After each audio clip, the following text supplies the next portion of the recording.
Welcome to another episode of the Less is More Sportscast. It's a very special episode today, but not because the Kentucky Derby is going on in our hometown. It's because it's my 27th birthday.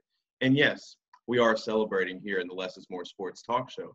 The Miami Heat have already contributed to my birthday present, going up 3-0 against the Milwaukee Bucks.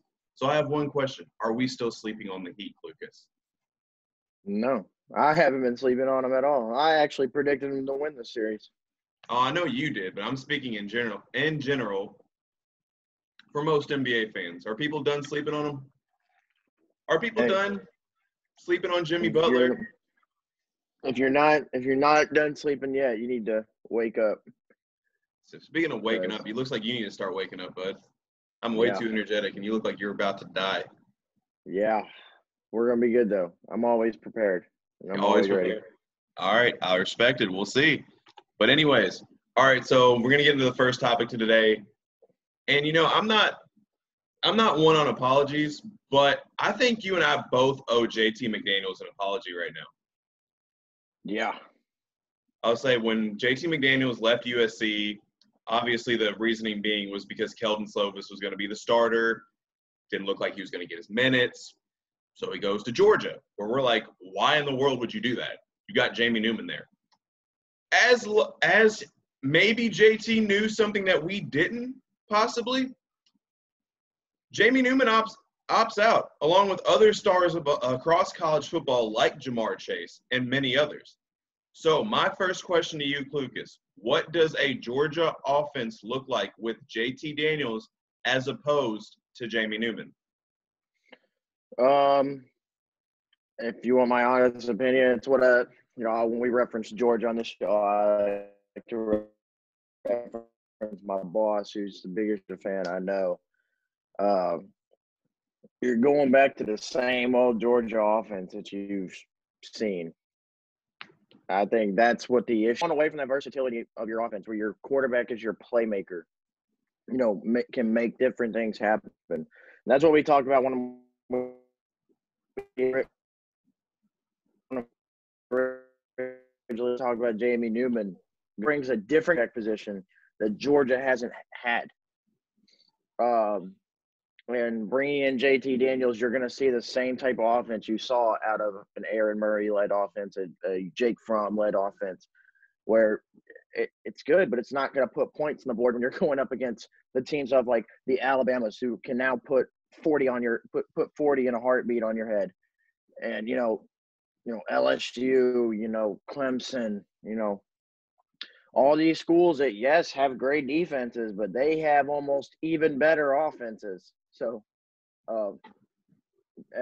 it's going to hurt Georgia in the long run. I think it took Georgia from a potential, what were they playing, 10 games in the SEC this year? Mm-hmm.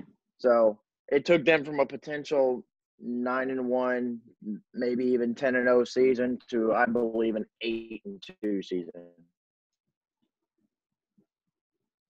And it's a shame because I'm looking at Georgia and all their, what all they have coming in this year. They have talent-wise, they have Zamir White and James Cook in the backfield, which should, head the running attack.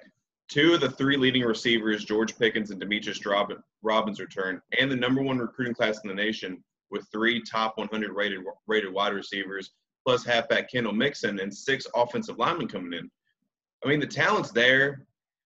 But obviously, you touched on it the best. It's that caveman offense that is proven that it can't score a lot of points unless you're playing against somebody who's got such a weak defense, like that, like Oklahoma a couple years ago. Yeah, that is the only time you'll ever see Georgia score 40. Well, they scored 54. Well, there you go. That's what I'm saying. So in all fairness, JT Daniels is a pretty talented quarterback. He was rated right below Trevor Lawrence and Justin Fields as on the quarterback list. So he's very talented, and that's the problem is when you go back and look at all these Georgia quarterbacks when they came in. They were all decently rated coming out of high school. Jake Fromm was a 4-star, maybe a 5-star coming out. Mm-hmm. Aaron Murray was a 4-star, 5-star coming out. We all know who Matthew Stafford is. He went on to be the number 1 overall pick, and but they all are talented coming in, but then once they get to Georgia, it's just that system. And we used to say it was that Mark Richt system, but it's looking still the same under Kirby Smart in terms of, and what it looks like that old school, and obviously because he comes from it. It's that old school Alabama. It's that 2011, 2012 Alabama offense where, well, we've got the best running backs in the country. We could just run the ball down their throat. We got the best defense in the country. We could just lock up anybody. And when we have to make a pass, we'll make a pass. I mean, exactly. I mean, Kurt, you touched on it. Another thing, too, though, is that we're seeing the importance in modern-day football of a quarterback needing an offensive-minded coach. Kirby Smart is a former defensive coordinator. His offensive game is not a strong point. We know Georgia's going to play good on defense, but they need someone to come in and call the offensive plays, much like, a Joe Brady last year at LSU, to pretty much revamp the offense. Because when they do, they have all the weapons, just like LSU, to make noise on the offensive side of the ball. Yep, I agree. It's not good, and by us saying that, it's not Kirby Smart that we're saying is the issue whatsoever. But it's more so of, he's just got to find the right offensive coordinator where he can just hand them the keys and say, I need you to run my offense, and you make all the calls. And obviously, at the end of the day, Kirby Smart's going to have the final say so. But in terms of, I need you to make the calls, and I can trust that you're going to make the right call. Fair enough. So I think, are we good on that topic? Yep.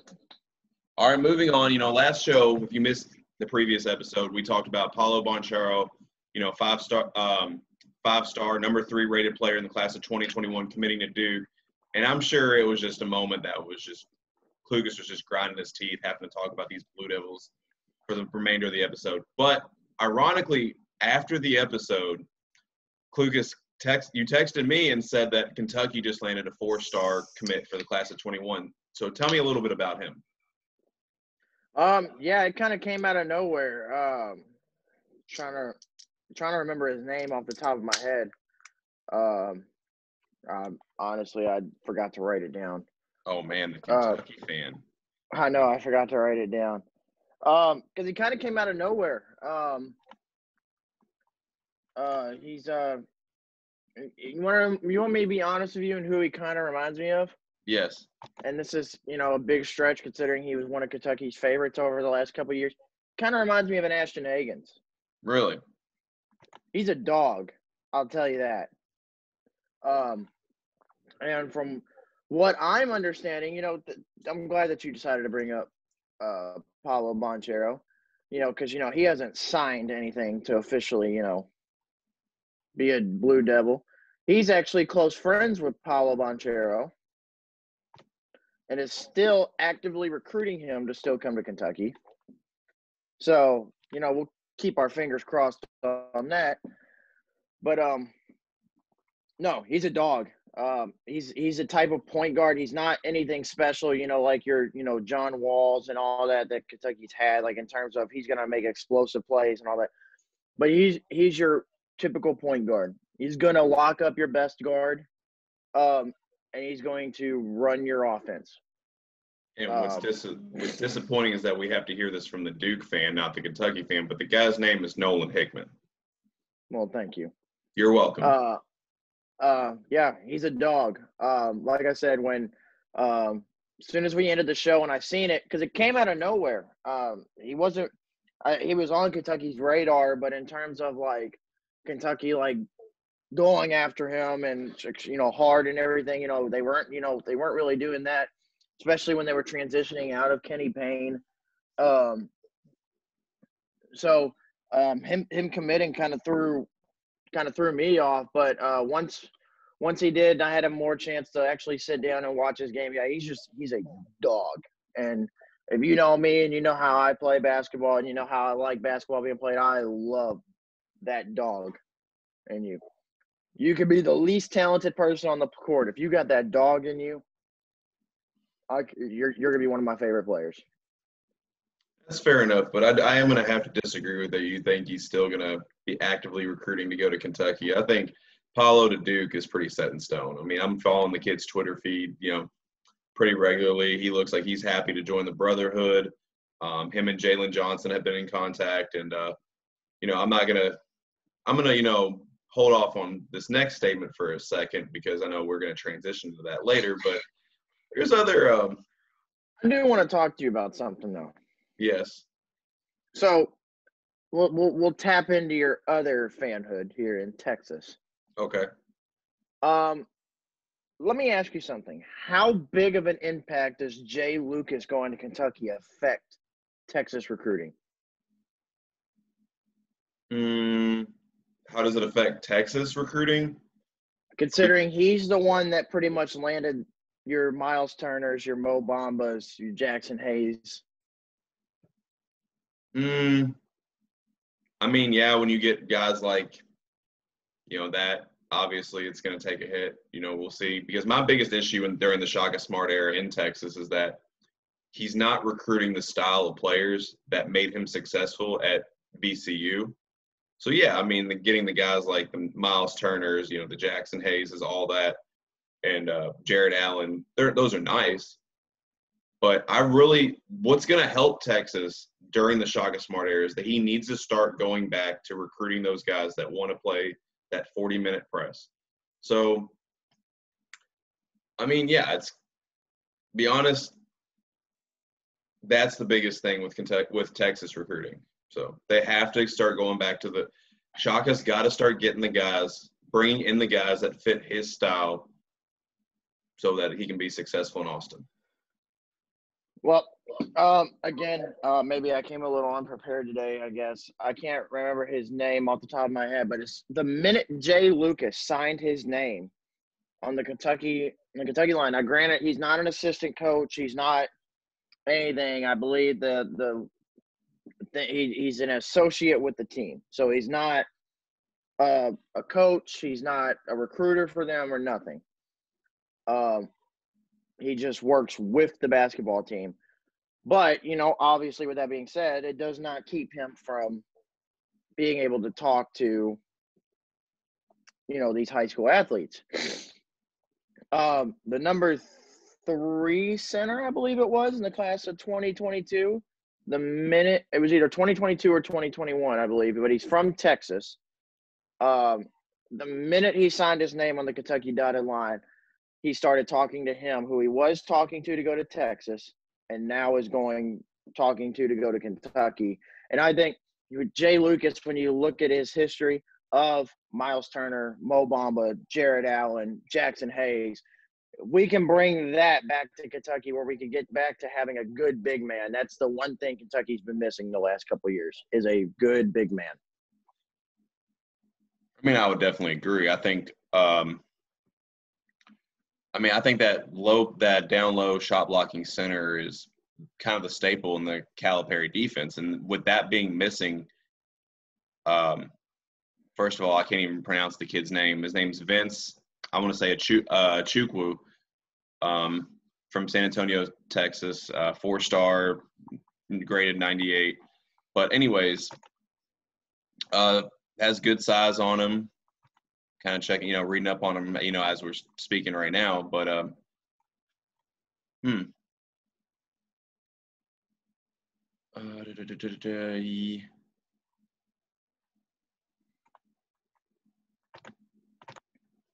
But yeah, I mean, landing a 7-footer that looks to be long and lengthy like him, that can, Calipari can teach to protect the rim. That's kind of like you said. That's been really what's been missing more than anything, that Calipari defense. Calipari's defense is or his teams rather, he gives them a lot of freedom on offense, but then he preaches, defense, get a lot of block shots, make a lot of steals, and then get out and run, turn defense into offense. When you don't have your shot, you have, in a lot of cases, they've had the perimeter defenders, like the Ashton Hagans and, all them in the last couple of years, but they've missed that shot blocker. And I think that's taken away from Kentucky on the offensive side of the ball as well. Yep. Because that's where a majority, if you go back and look at when Kentucky's been extremely successful, that's where a majority of their offense comes from is the shot block get out and transition, like you said, could you imagine, having, that, just for example, that Nerlens Noel type player where all he's doing is protecting the rim for the most part, having him down low or having a guy like that down low along with an Ashton Hagans on the outside. Yeah, it's definitely the one thing Kentucky's missed. And when I say good big man, that's what I mean in terms of like the rim protector, because obviously Nick Richards was great this past year for us. Mainly he was very good on defense, but mainly on the offensive side of the ball. But that's been the one thing that Kentucky's been missing is that elite shot blocker and the elite defensive rim protecting center that they've won a championship off of. So fair enough. I mean, from what this kid looks like, he looks to be the missing piece, but still very raw in a lot of ways. And Texas is still very high on his recruiting list. I mean, his top school right now is Baylor. So, and they're making a lot of noise in the recruiting ranks as well. Of course, the success they had last year implementing the no middle defense, it's drawn a lot of attention, especially from that Texas area recruits. So don't be surprised if Coach Drew scoops him up. Wouldn't be at all. Okay, I was expecting a little more emotion there, but that's a little I wouldn't be shocked, but because we're coming in, that's not really so late. But when you recruiting, this is when you're coming in now. It's just a little bit late. Mm-hmm.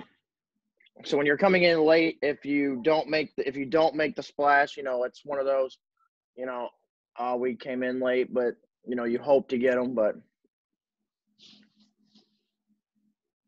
right. So, but anyways, so now this transitions to the next part, because last episode we talked about obviously Paolo Banchero.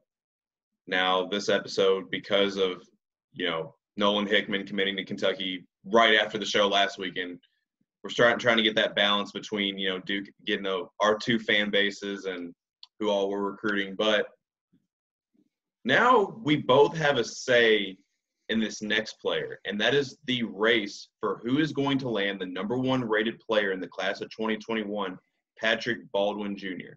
Now, for the fans who do not know who Patrick Baldwin Jr., he's a 6'9", small forward / wing, obviously number one rated player in class in 2021, very skilled wing with a lanky frame and a lot of length, excellent shot creator and spot-up shooter. Comparison, according to 24/7, if this says, and this to me is a very big statement, is Klay Thompson. So, Klucas, when you look at Patrick Baldwin, do you see the Thompson comparisons or do you see somebody else? When you're talking about strictly shooting, I definitely see Klay Thompson. He's definitely got that clip on him. And he's got that high release kind of when you look at Klay Thompson. Klay Thompson's not 6'10", obviously, like Patrick Baldwin, but he does have that high release point, which makes it a lot harder to, contest and defend for the most part. Him being 6'10" helps out with that. I think when you're like I said, the shooting wise, I definitely see Klay. I honestly see a lot of pre-injury Michael Porter Jr. as well.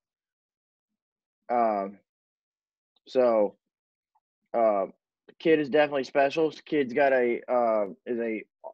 can be an offensive problem at any level. So we'll have to see how the defense, turns out, once we get to the higher levels of basketball. But for right now, obviously I don't see any issues with his defense. So we'll have to see though as time goes on. I'm kind of lost for words because I'm trying to imagine a 6'10" version of Klay Thompson, just how scary that is. I mean, that should just strike fear in opposing defenses across the nation. I mean, with that kind of offensive potential. But anyways, among the schools that are going after Patrick Baldwin are obviously Duke, Kentucky, UNC, Georgetown, and a little bit one that doesn't really have a history of a lot of five-star recruits is Milwaukee, obviously with his dad being the head coach. So my next question to you, Klucas, is where is Patrick Baldwin going to go? This isn't a question. You're that confident in the Wildcats, right? Come on now. He's a UK guy. You can just tell by looking at him he's a UK guy.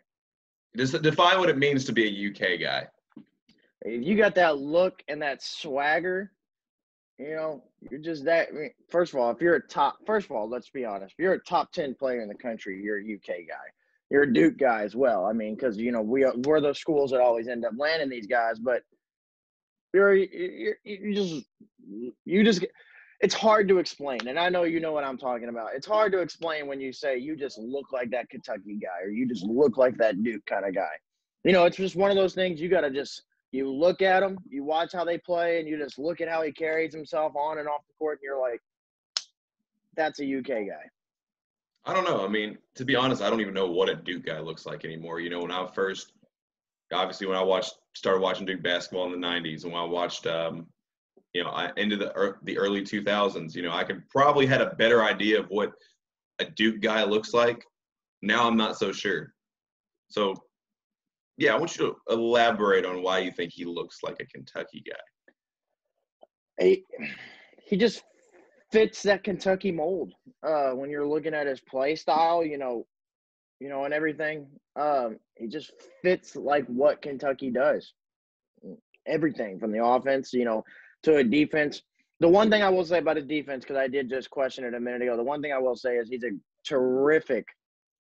is, from what I've seen, a terrific off-ball defender. Mm-hmm. So when you look at what Kentucky does and how much they move on the defensive side of the basketball, being an off-ball or a great off-ball defender is amazing.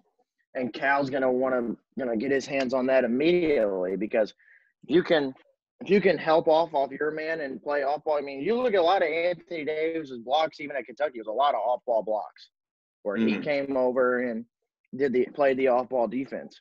So he's just got that Kentucky swagger.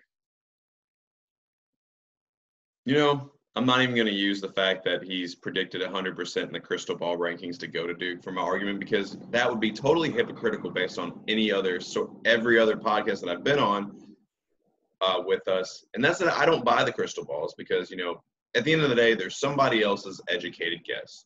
So your guess, my guess is as good as theirs.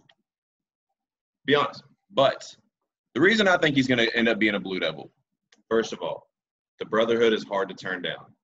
Being set for life, that statement that Calipari wants to complain about Coach K, saying that he's tossing something in for the fish or whatever. I mean, you probably remember that statement. It sounded like just an old man crying, so I didn't even pay much attention to it. But anyways, another thing is that Baldwin and current Duke wing Jalen Johnson are close friends growing up in the Wisconsin area. Both were teammates on the Phantom U AAU circuit team. And Jalen's been pitching a great deal to him. Paulo Banchero and Baldwin can coexist in the front court, along with my only question is where is AJ Griffin going to play? He's the other 5-star recruit coming in class 2021. So I think when you pair, and that's another thing, Bonchero's been reaching out to Baldwin as well. So, I mean, I'm thinking of that duo, and that's just hard to turn down. And being coached by the best coach in the country, it's a little too much to hold down. And the only team that really worries me more than Kentucky is Milwaukee, and that's because his dad is the head coach.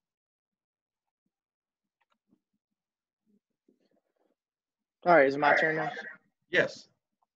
All right, so let's talk about that loaded front court already. And why, if I'm Patrick Baldwin, I'm just looking at it and I'm saying, maybe not. Now, granted, not saying that a loaded front court has ever kept a player from going somewhere. I mean, hell, you can look at the entire 2014, 2015 Kentucky Wildcats team, and you just kept saying, as those recruits were filing in, the Karl Anthony Townses and all them, and then you've seen who is returning, and you're saying, well, where is their playing time coming? Because you got all these players returning, all these players coming in, and they made it work. But when you're looking at Banchero and Griffin and Baldwin, obviously they all don't play the same, but because Baldwin's obviously the premier shooter over both of them. But in terms of they don't play the same, but in terms of they don't strike me as they can play with the ball out of their hands. Maybe Griffin, but Bonchero, to me, from the one I've seen, it seems like at some point, or it's he's got to have his looks. And when you're looking at a Baldwin who's got so much of a special talent on the offensive side of the ball, it's going to be hard for not only Coach K, but any coach in the country to not run an offense through Patrick Baldwin where he's got to touch the ball every possession down court. We've got to do our best to get him looks. So my question is not on Baldwin. It would be on Bonchero's part of how can he play off Baldwin and, play next to him. Because I feel like Baldwin's one of those guys that can maybe mix in with a lot of different guys because of his play styles. But if I'm Baldwin and I'm looking at it, why even deal with that kind of headache when I can go to Kentucky where they don't have a front court player in their 2021 class yet? He can play either position he likes. Now, he hasn't came out and said, I want to play small forward in college. I want to play power forward in college. He hasn't said none of that. But you have the opportunity to play either position that you want. And when you're looking at the guard coming in with that would be coming in with Baldwin and J.J. Hardy, how can you say no to that? So that would be my recruiting pitch. You're going to be playing with a great guard. Potentially, you don't know who stays or who leaves from this year's Kentucky team. So, we don't know. Maybe Devin Askew returns for another year. So you say no to playing potentially with Devin Askew, who is a year better in the Kentucky system and an ultra-talented guard. And plus, like you say, the brotherhood and all that, and that's hard to turn down. It's hard to turn down Kentucky's resume in terms of who they put in the NBA. I'm glad you brought that up because that Duke resume is starting to catch up, which I expected it would once they started recruiting one-and-dones pretty regularly with Jabari Parker. But I want to take it from the top, though, because you talked about how, it doesn't really look ideal to recruit more than one front court player. But this is something we've dealt with before. I'm going back to the 2017-2018 recruiting class. Our number one rated player was a guy by the name of Wendell Carter. Some may have heard of him. He's starting for the Bulls. I'm thinking, we're pretty good in the front court. I really like Carter. But midsummer, to my surprise, we dove in and got Marvin Bagley III, who, if he could stay healthy, would be a problem in the NBA. And Duke basketball had the best front court in the nation. And those are guys that played very similarly.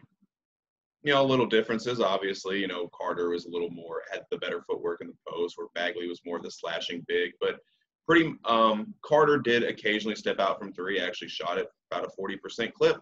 Problem is he took about maybe two a game, close to three. But anyways, and those are two guys that offensively play both close to the rim. Now it's going back to Bonchero and Baldwin. Baldwin's primarily scoring-wise is a three-point shooter.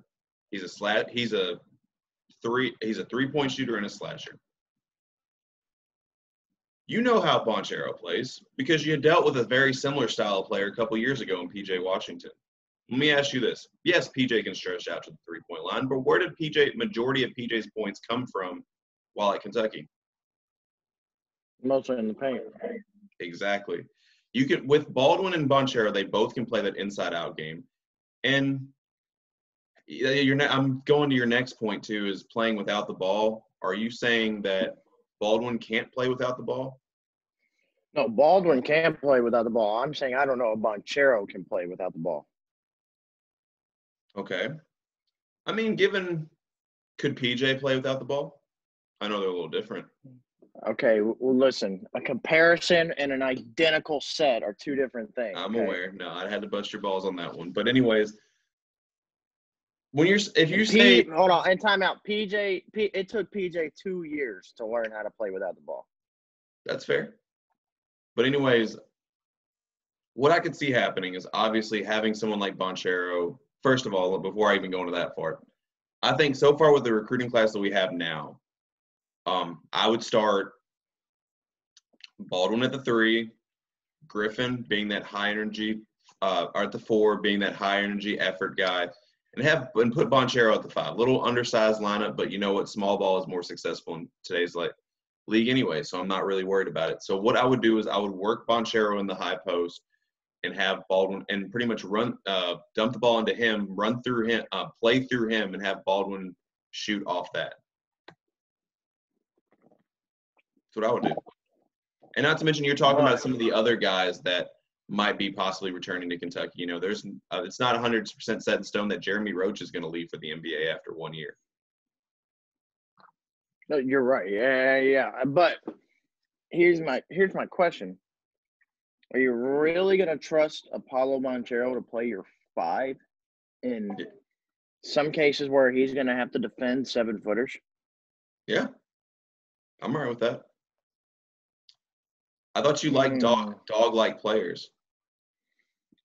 Okay, first of all, Paulo's not a dog like PJ was, okay? PJ was a dog. And that was you haven't the one watched thing him PJ enough is all I gotta say. That is the one thing PJ had going for him his freshman year was that he was a dog.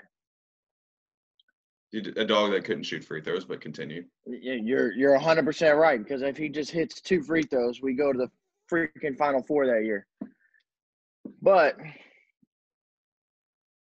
it's the one thing he had going for him, and that's what I'm talking about. And that was PJ. PJ, it took another year of development in the Kentucky system for him to, be able to shoot free throws, because my man went from being able to not hit a single free throw if his life depended on it to shooting at about 75, 80% the next year from the free throw line. It took him a while to learn how to play without the ball. You could just tell at times during his freshman year, that while playing with Shea Gilgeous and Hamadou and Kevin Knox, it took a lot on him not to have an offense ran through him.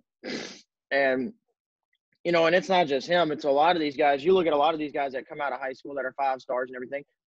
They've been playing with teams playing through them for years. They don't know anything else but, this offense pretty much runs through me. So it's kind of a reality check when they step onto campus and they find out, this offense does not run through you. Mm-hmm. And some people can live with that, and they're like, okay, well, this is what I got to do to, make sure our team wins and all this and that. Some guys just don't like that in general.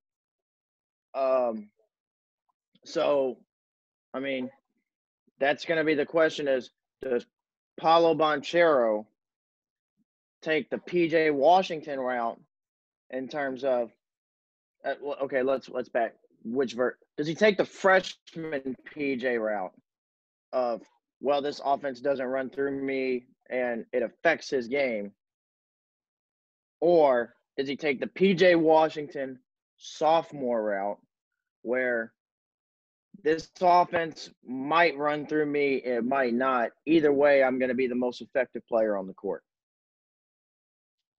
And I mean, that you can make that same statement with any type of recruit. What is their mindset going to be once they come into those first couple practices? So, but I kind of got a bone to pick with you when you say that Paulo Bonchero is not a dog.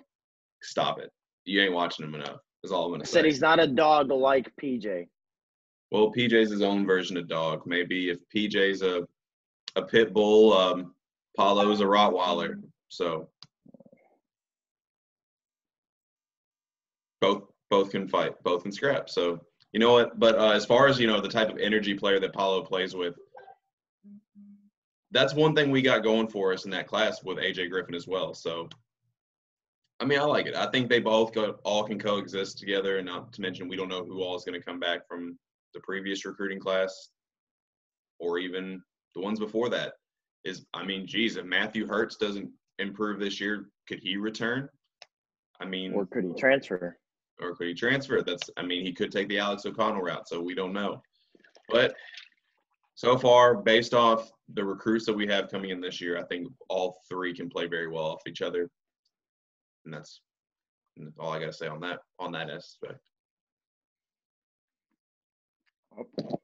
All I know is if he wants to be successful and make it to a high level at the next level. Kentucky's the way to go. Well, Jason Tatum would disagree. Kyrie Irving would disagree. Marvin Bagley, Wendell Carter, Brandon Ingram would all disagree because they all went the Duke route and they're pretty successful. And those are all all-star caliber players when healthy. Jabari Parker would have been an all-star if it weren't for 2 ACL injuries. Yeah, Anthony Davis, Karl Anthony Towns, John Wall, DeMarcus Cousins, Devin Booker, Jamal Murray, they would all disagree too. That's fine. And you know what? But that was your original point. And my next question is, how many playoff wins do they have leading a team? Honestly, I couldn't tell you off the top of my head. Leading a Not a team is lot. probably very, very, very slim. But, when you're looking at the Duke players leading a team, they're probably about the same boat as Kentucky is. Are we? Yeah. I would say so. Kyrie hasn't led a team yet. That's true. That's fair. But my point being is that I think you're building up this reputation of Kentucky producing great pro talent, and they have. But that same argument is about 8 hours down the road in Durham, North Carolina. So that's my point. So when you got 2 blue blood programs, both have a reputation of making very good pros, it's maybe not so set in stone. And I'm going to pull up this last comment from Evan Daniels. And not that this has anything to do with my point, but I thought it was very interesting. And he is quoted by saying, if it's not Duke or Milwaukee, it might even be Georgetown or North Carolina before he considers Kentucky. I just do not see it. Kentucky made the final list for Patrick Baldwin, and the Wildcats have a major need in the front court, especially for a shot maker as good as and talented as Baldwin. But if they were to win out with the 5-star, it may go down as one of John Calipari's biggest upsets on the recruiting trail since he took over in Lexington. Pretty big statement from Evan Daniels, but obviously I was not going to use that in my argument because he doesn't even say why he doesn't like Kentucky. So what do you make of Evan's statements? I mean, I do listen to Evan Daniels' opinion a lot. He does know what he's doing. He also believe he went to school here at WKU, I believe. I do listen to him, but when you say something as big as that, and yes, when you're saying something that a top player doesn't fit at a school that's known for getting top players, when you say something like that and you don't give a reasoning behind it, that's where my red flags is in terms of, yeah, I'm not really going to listen to what you had to say, because if you're not going to give me an opinion behind it or why you think, why should I listen? Exactly. And then at that point, and for lack of a better term, it's just you're talking out your ass at that point.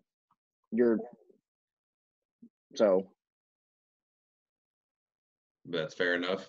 So we good on Patrick Baldwin? Yep. All right. So a little wrap up some recruiting news. Michigan's apparently making some big noise in recruiting Harrison Ingram and Efton Reed. Ingram is the number 10 rated player in the class of 2021 as a 6'6" power forward. Reed is the number 21 rated player and number 4 center in the class of 2021. Michigan currently has the number 5 class in that recruiting class, which is very surprising. At least this, maybe not because it's very early, but Florida State and Villanova have the top 2 classes in the 2021 class so far.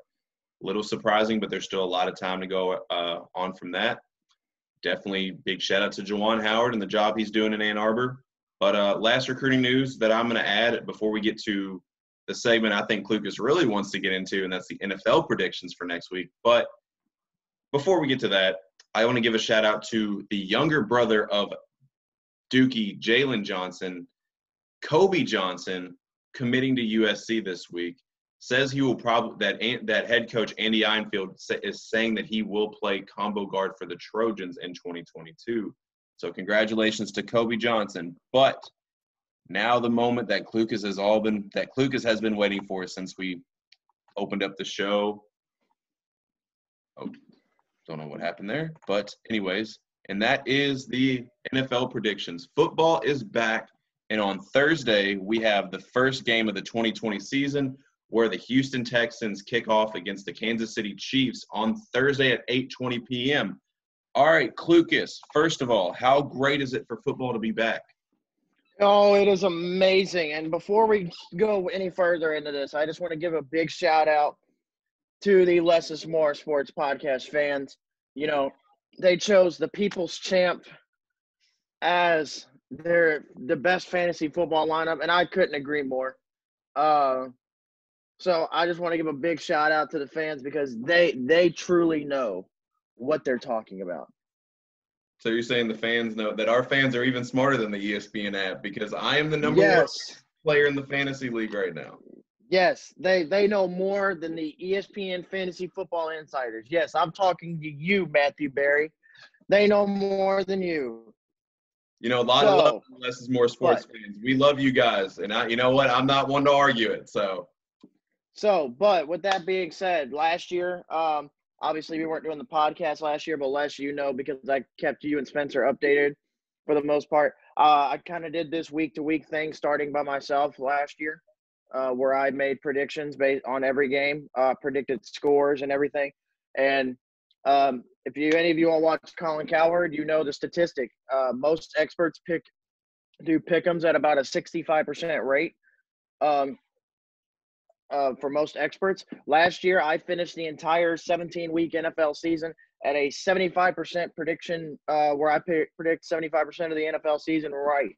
So this is why you should listen to Less is More Sports podcast over any other sports network in the world. We are the best. So book it. With that being said, 75%, we're going to roll that hot streak into this year so we can increase that to an 80% potentially this year.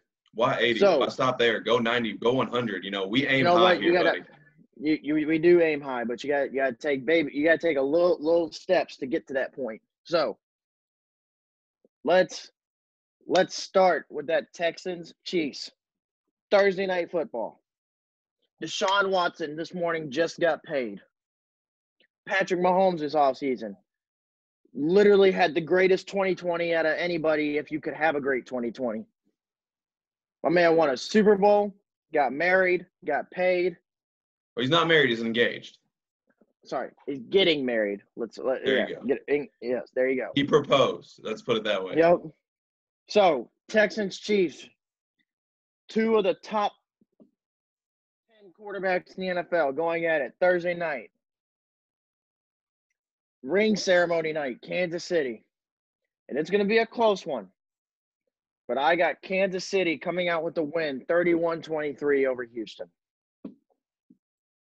So my question is, you know, who else signed a big contract for the Chiefs? You know, help me out, Klucas. On the Chris defense. Jones. Chris Jones. That's going to be my X factor in the game because anytime you're playing against the Texans, they still have a terrible issue at that offensive line. So as we're talking about Deshaun getting paid, as we're talking about Patrick Mahomes getting paid, the one that's getting paid that I'm focused on is Chris Jones because who on that Texans offensive line is going to stop him? But and Frank Clark. I'm not here to disagree with your prediction because I'm with it. But to me, that's the X factor in the game. I agree. So now we move on. Sunday, all the 1:00 games. We'll start at the top of the lineup. The Cleveland Browns visit Baltimore. Do I think this is a Baker Mayfield turnaround year to prove that he is a franchise guy? Yes. I don't think that starts week 1, though. You're running into the MVP. You're running into the MVP from last year. You're running into the best team in the AFC North, the second best team in the AFC as of right now. I got Baltimore winning at home pretty convincingly, 38-20. One of these predictions, I'm going to disagree with you, but it is not starting right now. I agree. The Baltimore Ravens are absolutely loaded. And for all you Lamar stands watching, Lamar has plenty of help. Stop making excuses for him. That is all. Continue. Proceed. Thank you. Then we move on to something that touches me and you. We're not going to disagree on this. Nope. The Indianapolis Colts visit the Jacksonville Jaguars week 1. And if any of y'all know, I've been talking about it ever since they started trading their players. The Jaguars are in full tank mode. I still think you're copying one of my tweets, but that's beside the point. They're not hiding that from anybody. They're actually putting it on a billboard for all of the NFL to see, to say, we are tanking this year. We are coming for Les Abbott's child, Trevor Lawrence. We traded away our best pass rusher. We're released Leonard Fournette, who is now they're two best pass rushers because they gave up Calais Campbell too. That's right. So you gave up Calais Campbell and you gave up Yannick. Then you just let Leonard Fournette go for absolutely nothing. And then they said, "Hey, Cleveland, we'll take a loaf of bread for one of our best safeties." So they're in tank mode. Obviously, I've got the Colts winning this one. Phillip Rivers is usually pretty good on opening day. So I'm going to go Phillip Rivers and Indy 33-17 over Jacksonville. I'm going to go 33-10. I don't even know if they'll get that. I don't know if they'll get 17. I think giving 2 touchdowns a little much especially for how they're trying to tank. I'll go as far as to say that if the Jaguars win 2 games, more than 2 games this year, I'll do push-ups on the show. If anybody paid attention to my final predictions for the NFL season, I have the Jaguars going 0-16. Ouch. Has not been done since the Detroit Lions. Yep. So moving on, the Seattle Seahawks, Russell Wilson and the gang visit Atlanta. And I've got Seahawks winning opening day in a one-score ball game once again, like they usually do, 27-24. Gosh, when are we going to disagree? I have to agree. I can't bet against Russell Wilson. I think the Seahawks are making the right strides to get back to that Super Bowl contender that they were in the early 2010s. The Falcons, they have all the weapons in the world. They're not stopping. And they're going to play the Seahawks tight. I don't see it happening, especially with how Russell starts the season, especially how he started last year. He was on fire. He was an MVP candidate. He was the front runner for most of it, in my opinion, over Lamar until Lamar continued to put up Star Wars numbers, and Russell kind of slowed down a little bit. But you know what? I can't bet against my guy. Seahawks, 1-score game. I'm with it. The Jets visit the Bills. Battle of 2 New Yorkers. In typical Bills fashion, this is going to be a low-scoring defensive game. You got the Bills winning 21-9. A low-scoring defensive game. Pretty much. Except for I think the Bills are going to score a little bit more than that. I think Josh Allen has something to prove. I think he wants to prove that he is one of the better quarterbacks in the NFL, especially with all that arm talent he's got. They bring in somebody like Stephon Diggs. I think they drop about 28. So 28-9. Poor New York. Poor Sam Darnold. I just feel sorry for him. Well, at some point you can't feel sorry for anybody anymore. Oh, I mean, not too. How about the brand new Las Vegas Raiders? Shout out Matthew Spencer. But they're not playing in Las Vegas this week. They open up on the road in Carolina against Teddy B and the Panthers. Christian McCaffrey and the Panthers. And I think Teddy B and the Panthers are hearing all this talk that they're going to be the bottom feeders of the NFC South. And they're not that good this year. And the Panthers come out and get a dub week 1, 30-20. Finally, we disagree. I think the Raiders come out. They're in a new city. It's a new start. New area of fans. Even though they're not in Vegas, it's not going to be the same as opening up for the home crowd, especially during 2020 and the pandemic as well. I mean, there's not going to be as many fans there when they do. But I think they're still motivated. I like the direction that the Raiders are going. It started off very questionable when John Gruden first took the head coaching job and they trades away Khalil Mack. But his draft picks are looking nice. Cleveland Farrell, I thought he was drafted too high. Had a very good rookie season. Josh Jacobs, the offensive rookie of the year. Like I said, I like the direction they're going, and I think they open up their first game as the Las Vegas Raiders I think they win 27-17. Alrighty. The Chicago Bears, who just came out yesterday and announced Mitchell Trubisky will start week 1. They start off the season in Detroit against the Lions, and I've got Matthew Stafford and the Lions winning this one 24-16. The Bears lost this game the second that they named Mitchell Trubisky the starter. I'm with you on it. Nick, you know what? Nick Foles, all the way. BDN in more ways than just Duke basketball. If you know, you know. All righty, and then we have a classic NFC North rivalry game, week 1. We got the Green Bay Packers visiting the Minnesota Vikings, week 1. I got the Packers winning 27-23, week 1. I think it's going to take the Vikings a couple weeks I think it's going to take Kirk Cousins maybe a week or two to get Justin Jefferson, into the system, with actual gameplay. And not having a Stephon Diggs does hurt still. So I got the Packers winning on the road because on the road in those type of situations, I'm going the better quarterback, and I'm going Aaron Rodgers. He makes enough plays at the end for the Packers to win week 1.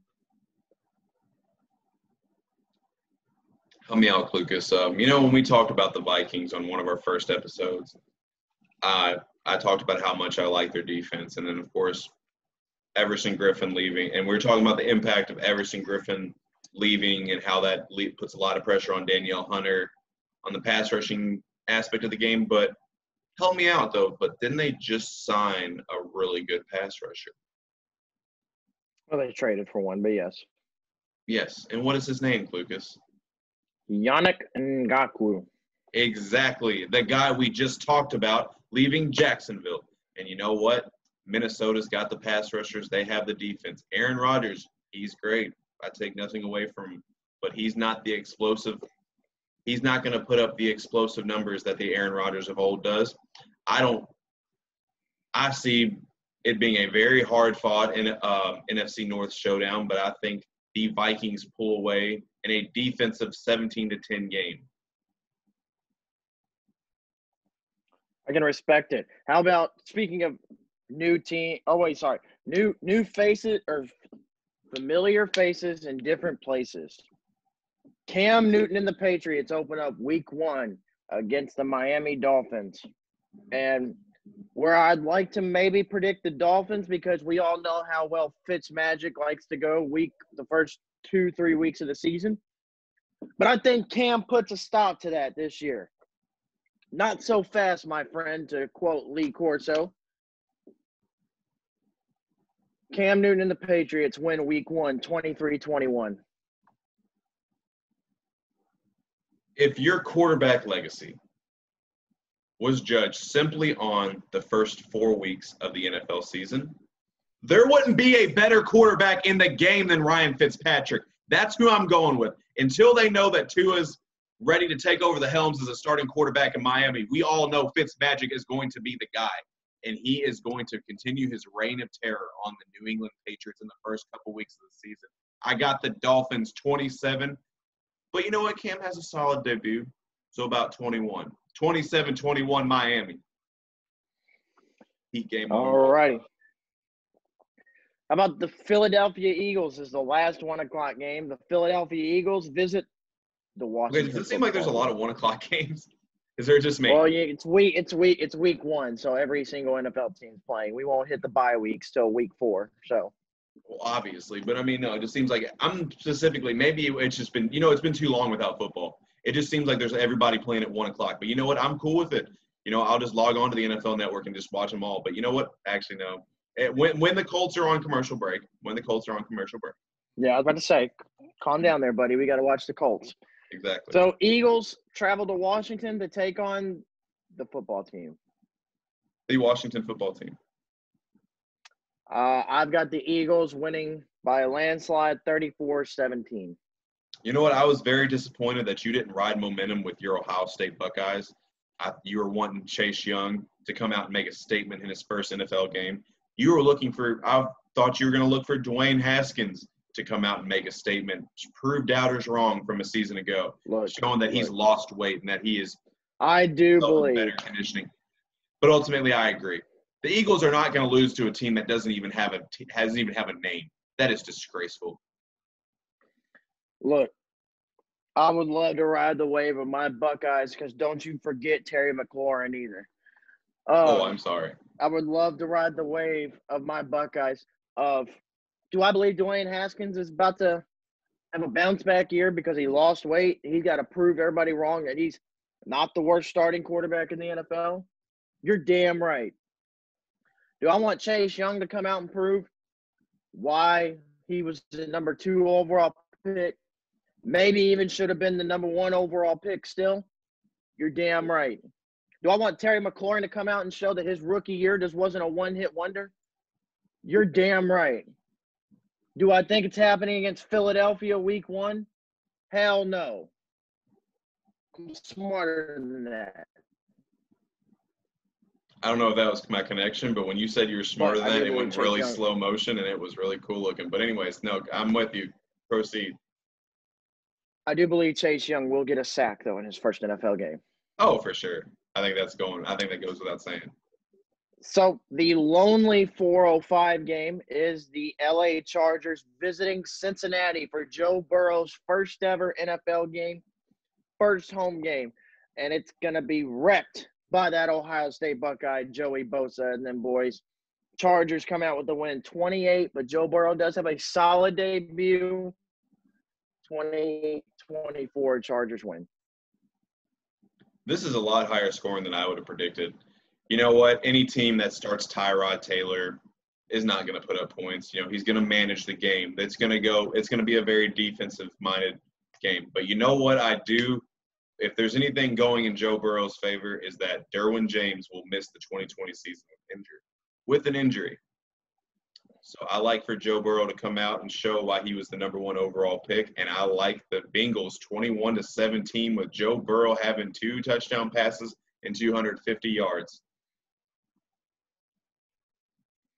All righty, 425. We have 425 game. My MVP prediction. Who, when I looked it up, because trust me, when I did my facts. Do I have the Arizona Cardinals making the playoffs? No. Does Kyler Murray still win MVP? Yes, because it has not been since 1970. I can't remember the exact year. It's been since the 1970s that a player has won the MVP award and not made the playoffs till the year 2020. Because it's going to happen where Kyler Murray is going to put up such a great statistical year this year that he wins MVP without even making the playoffs. But he doesn't win week 1 because they run into San Francisco week 1. And we all know from last year, Arizona gave San Francisco some problems last year at times because of Kyler Murray. So I think Arizona's able to keep it close, especially with having DeAndre Hopkins on the outside now. They're able to keep it close. 49ers win in the end, 35-28. What have I always said about Kyler Murray? That the second that he gets protection, we're going to talk about him the same way that these stands talk about Lamar and how great he is. But you know what? I expect Kyler Murray to come out because I think he's going to put up an MVP caliber season as well. I expect him to come out and have a very similar opening week to what Lamar had. Yes, he's playing against a better team, but he's going to show why I think he's better than Lamar. And he's going to come out and dominate the San Francisco Giants. He's going to escape the pocket. The San Francisco Giants. He's going to dominate their defense, yes. It's going to be a close game, but I like for the Cardinals to pull the upset 27-24. Against who? The San Francisco 49ers. I apologize. Sorry, I was actually watching some baseball highlights, so I'm glad you caught that because I was wondering why you were even trying to correct me. I was like, wait, what? But no, yes. There you go, bud. I'm about to say he's not playing for the Athletics anymore, so that's fair. Can't be dominating the Giants. No, he was has not suited up for the Athletics since being drafted with the 5th overall pick. So, sorry. All What a right. gifted athlete he is, though. To me, this is the game of the week, and it's not a Sunday night game or a Monday night game, which is kind of depressing. The game of the week. The game we kind of all want to see. Battles for supremacy in the NFC South. Throwing out the big words. Battle of two of the top 5 quarterbacks in NFL history. Tom Brady versus Drew Brees, week 1. And why this is not a Monday night or Sunday night game is just an American travesty, especially for the week 1 return of football. This has to be prime time, baby. Why? Why are we not? Why is this? NFL, your scheduling is whack. Tampa Bay visits New Orleans for week 1. And you know what? I think Tom Brady and the Bucs come out and get the early edge on New Orleans in a high-scoring game. 35-32, Tampa Bay comes out with the win in New Orleans. Tom Brady sets the tone early. You know, I think with the new additions, I think that we have to recognize the fact that Tampa Bay is probably the best team in the NFL. I think Tom Brady, by the end of the season, Tom Brady, it's not crazy to think that he's the favorite to get his 7th Super Bowl ring. However, not so fast. I don't think they put it all together week 1. I think there's some learning curves. People learn to adjust to play with each other.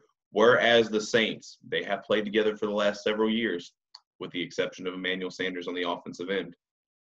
They have more chemistry at this point in the season as in the beginning. So I look for New Orleans to win 35-28, week 1. But I have Tampa Bay winning the division and advancing farther in the playoffs. Because you know what? In the postseason, who is the better quarterback, Tom or Drew? It's not a hard choice. So, Sunday night football. Go figure that this team gets the first Sunday night game of the year. Sunday night, the Dallas Cowboys, America's team, visits the LA Rams, week 1. And I think Mike McCarthy and the gang gets their first win of the season in LA, 28-20 over the Rams. So you mean to tell me that the Cowboys are going to get their first of their 8 wins this year? Yes, their first of 8 wins. You know what? I'm going to disagree. For whatever reason, the last couple of years, the Rams give the Cowboys problems. I'm expecting that to continue. I have the Rams 20-17 over the Cowboys. And then Monday night, everybody knows week 1, we get 2 Monday night football games. Mm-hmm. So game the 1. First one. Game 1. Big Ben and the Steelers. And the veteran Steelers take on the young guns of the G-Men. Daniel Jones, Saquon Barkley, and the New York Football Giants. And I got the Steelers coming out of New York with the win 23-14. First of all, I think you're disrespecting my guy, Daniel Jones. So I think you can't accept the fact that he's already had a better career than Dwayne Haskins, and I think that bothers you. He was drafted above him, and he's having a more productive – we all thought it was crazy, but he's going on to have a more productive NFL career up to this point. Okay, well, he played a lot more games than Dwayne Haskins, so – and was a lot more productive in every single one of those games. But let's be real here, especially against the okay. Well, so since but we anyways, want to get none of that matters. Since you want to dive into it, none of that matters. I think the disrespect of Daniel Jones is real, but the offensive line is still not there. The Pittsburgh Steelers have, in my opinion, the most balanced defense in the NFL. Everyone seems to be healthy. I got to roll with them. Sorry, DJ, you're my guy, but can't do it. So I'm disrespecting by picking Pittsburgh, but you still pick Pittsburgh. Well, you didn't even. Well, I had to show love to Daniel Jones, so you didn't I show actually love like to Daniel Daniel Jones. Jones. Well, that's very nice of you. I really just Alrighty, wanted to moving point out. I just wanted to on. take a jab at Dwayne Haskins, to be honest, actually. To the last Monday Night Football game, where the Tennessee Titans visit Denver, the Mile High City, Week 1, where they take on Big Money Drew Lock. And I'm going Denver, Week 1, to start the rally of Denver is coming. 31-20. Broncos get the win Week 1. I'm with you that Denver is going to be the surprise team of 2020. I think Denver is on their way up, and they are building themselves to challenge the Kansas City Chiefs in the near future. I think Drew Lock will be an MVP candidate as well, and he's on my fantasy football team, so he better, or I'm going to be very upset. But is Bradley Chubb still hurt? I don't think they've actually said whether he's going to miss Week 1 yet or not, but He's questionable as of right now. And I think that the Tennessee Titans are going to do exactly what they did against the Ravens in the postseason, and that is they're going to run the ball and keep that offense off the floor. Yeah. They're going to exploit the pass rushers and go up the middle. I'm sure plenty of those Titan offensive linemen want to get revenge against Jarrell Casey for leaving him in the offseason. And King Henry is going to pick up exactly where he left off last year. And I think the Titans are going to win 24-21. so this pick in terms of you saying King Henry picks up where he left off has nothing to do with you having Derrick Henry in your fantasy team, right? Not at all. Yeah. Okay. I think Denver's going to be right there to take King Henry down Week 1. Their defense is still not of Denver of old, but still a very, very, very good defense. I think Malik Jackson and Von Miller will be happy to welcome King Henry to Denver. So that about wraps it up for our Week 1 NFL predictions. I want everyone to comment who they thinks is right, who has the more accurate picks, and if you disagree with any of our picks, please comment and tell us why we're wrong, because like we said, you all know more than the Matthew Berrys of the world, and we have faith in you. So please let us know. Real quick, Super Bowl prediction right now. Your final Super Bowl prediction. Who makes it? And who's your winner? Final, I got representing the AFC, the reigning Super Bowl champs, the Kansas City Chiefs, the best quarterback in the NFL, Patty, Master Chief Mahomes, runs through the AFC to take on the young baby GOAT, to take on the GOAT himself, the Tampa Bay Buccaneers of stout defense, a new addition of Leonard Fournette, receiving weapons like Mike Evans, Chris Godwin, and tight ends like Cameron Brate and his old friend Rob Gronkowski. A battle of don't forget OJ Howard. And yeah, of course. Sorry, OJ. You know, if you played for the Broncos, I feel like there'd be so much more innuendo to throw there. But anyways, but no, will the baby GOAT be able to show up the master? No. I think Tom Brady goes out for one last shebang and picks up a 7th ring. Tampa Bay wins the Super Bowl. All right. My turn. So, representing the NFC in this year's Super Bowl will be the GOAT himself, Tom Brady. Representing the AFC, I'm going to have, and to quote WWE legend Paul Heyman, this one's for Mari if he's watching. Representing the AFC is the reigning, defending undisputed Super Bowl champs, the Kansas City Chiefs. And like you said, does Baby Goat surpass the GOAT? And I think when you're looking at it at the end of the day,